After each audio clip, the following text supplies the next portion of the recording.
你知道吗？什么旧的东西都不舍得丢的人，往往命运是这个样子的。真的是越来越穷的，你不要不相信，这真的是超准的。从另一个角度上来讲，他们不敢扔掉旧的东西，其实他们是对未来的焦虑，还有一些憧憬。那么这样的生活，以后也不一定会更好的。这种对未来更好的不配得感，是他们抓紧了过去不放的根本原因。从加法生活转向减法生活更重要，并不是心灵改变了行动，而是行动改变了心灵。过往不恋，当下不杂。要知道，只有豁然地接受着生活，才能够坦荡地生活下去。勤俭节约是一种优良的传统，可是随着社会的发展，过度的节俭反而会让人错失了机会。正如这句话，手里的沙子攥得越紧，流失得越快。有些人家里的旧衣物都不愿意丢掉，总想着或许某一天会有用处。久而久之，旧物越来越多，这不仅影响了生活的品质，也会影响了人生的命运。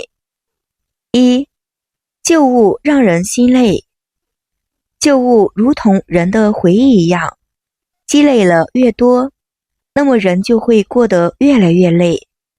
每当看到了那些旧物，就会令人回忆起从前的点点滴滴。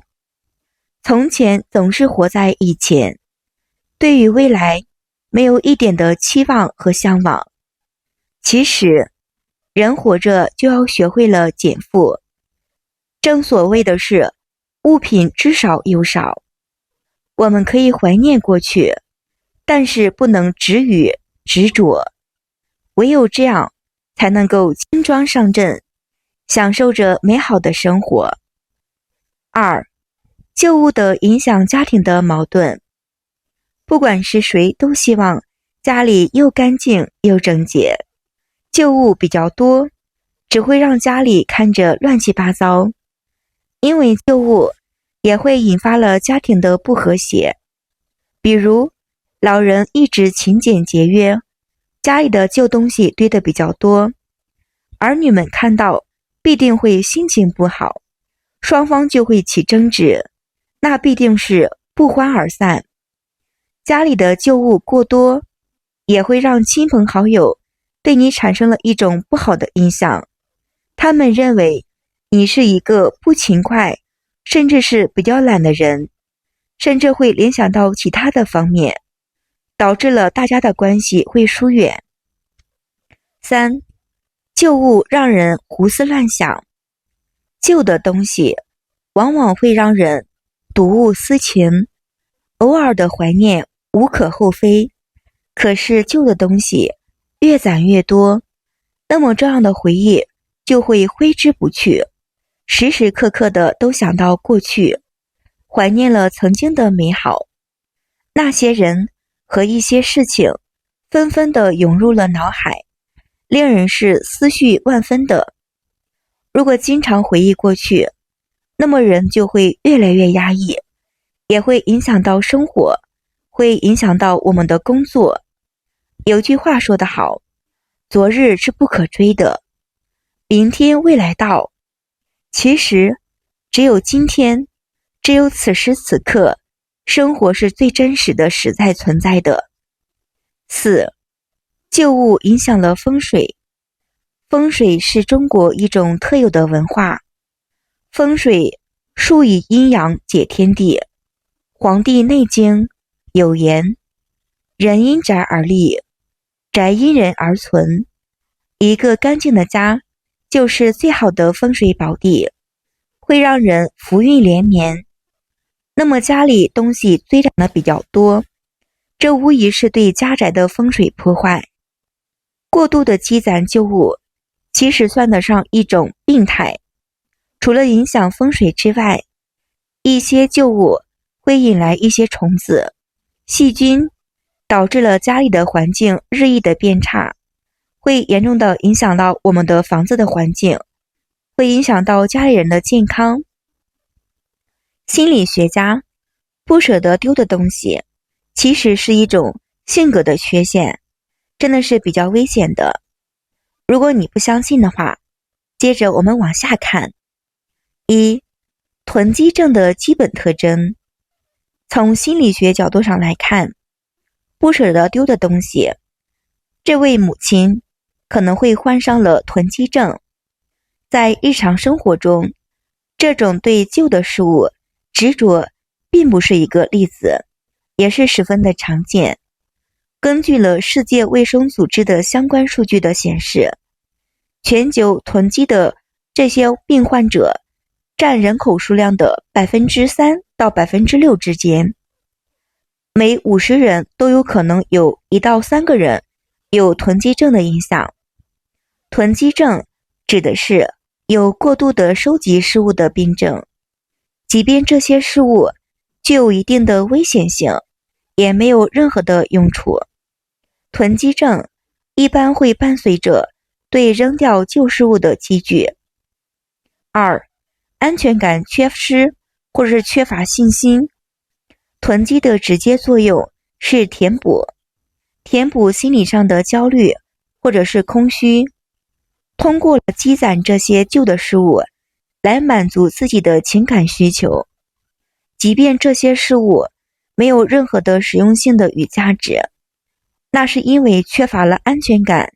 囤积事物的人往往有着并不幸运的童年，所以他们的心中总是有一块地方填不满的，对于生活的环境也是十分的容易产生不安全的焦虑感。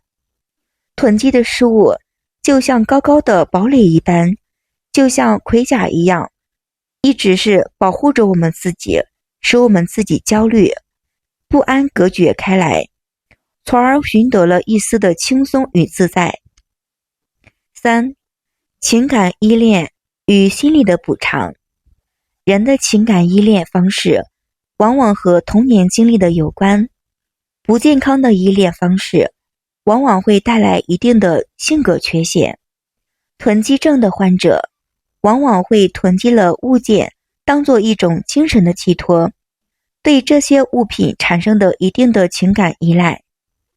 北京有一位独居老人，在家里囤积了足够的10几年的食物，比方说米、面、油，他从来没有食用过这样的食物，并且养了20多只的狗和猫。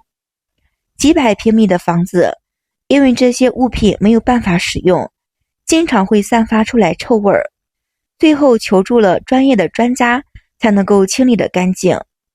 对老人来说，他早就把这些猫猫狗狗食物当做了自己的生活的一大部分，成为了他的精神的载体。当这些物品猫猫狗狗被处理掉之后，他会产生了情感需求的缺口，还有焦虑的心理，因为对他们来说，这些物品就是他们的精神世界的重载和他们的组织的部分。四、强迫性的囤积。对于某些人来说，囤积物品是一种强迫的重要的行为。这种囤积不仅是性格的缺陷，也是一种精神的障碍。这种强迫性的囤积会严重的影响到我们的正常的生活，也会对人际的关系带来的消极的影响。物品堆叠会使他们带来一定的愉悦感，也会解决了他们的情感一些问题。如果是停止了囤积，丢掉了物品，反而会让他们陷入了痛苦之中的。这种行为比前3种不舍得丢的东西囤积的行为更难纠正，不仅涉及到了心理的层面，也涉及到了我们的病理层面。有些人就是喜欢买，可是买了新的东西，又不舍得把旧的东西丢掉，结果发现了家里衣柜里满满都是东西，新的东西进不来，旧的东西丢不去，当一个人的生活空间被太多无用的东西占据，他就没有足够的空间去接纳新的事物。这就像一个杯子一样，如果里面的水装满了，就没有办法再倒入更多的新鲜的水。同样，只有当我们舍弃了一些不再需要的物品，才能为新的更有用的物品腾出来空间，否则我们就会错过更美好的事物和机会。每一件物品都应该有存在的价值和意义。如果一件物品失去了它的价值，或者给我们带来了负担，那么我们就应该勇敢地舍弃它。我们需要明白一个道理，东西是为人服务的，并不是人被东西牵着鼻子走。所以说，该扔的东西就要扔掉，不要让那些没有用的东西占据了我们的生活空间和时间。我们要学会放下那些不再需要的物品和过时的观念，过眼于当下的生活，才能够迎接更加美好的未来。生活像一盒巧克力，你永远都不知道下一颗是什么味道。只有当我们的勇敢去尝试新的事物，挑战新的一些知识，生活中更有很多的可能性和惊喜。断绝不需要的东西。舍去多余的废物。